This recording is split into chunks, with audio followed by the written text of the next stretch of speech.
Et la quatrième loi, c'est la loi de l'adoration. Verset 16, la Bible déclare, il tomba sur sa face aux pieds de Jésus. Une autre version dit, il se prosterna face contre terre. Quand on se prosterne devant une divinité, en d'autres termes, on est en train de lui rendre un culte. Et Dieu, c'est quoi? Adorer Dieu, c'est lui rendre un culte, comme je venais de le dire. Adorer Dieu, c'est lui offrir le respect, l'hommage, la première place dans notre vie. Adorer Dieu, avoir de l'admiration, avoir de la passion pour Dieu. Il y a des choses pour lesquelles, quand nous le faisons, nous sommes tellement passionnés. Même si on ne va pas nous payer pour cela, puisque nous aimons la chose, nous faisons avec passion.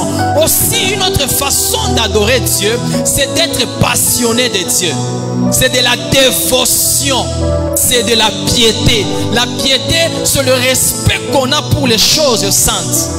Parce que vous savez, l'adoration, au-delà d'être de parole, l'adoration, c'est une attitude des cœurs. Parce que plusieurs sont ceux qui disent que Dieu est grand, mais ne croient pas que Dieu est grand.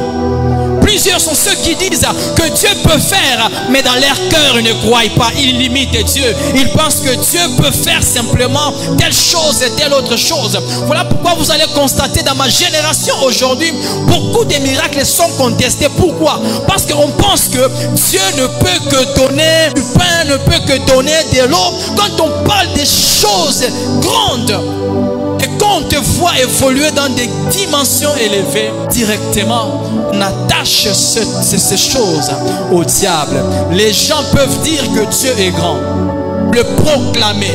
Et s'ils ne croient pas dans leur cœur, alors il n'y a pas d'adoration.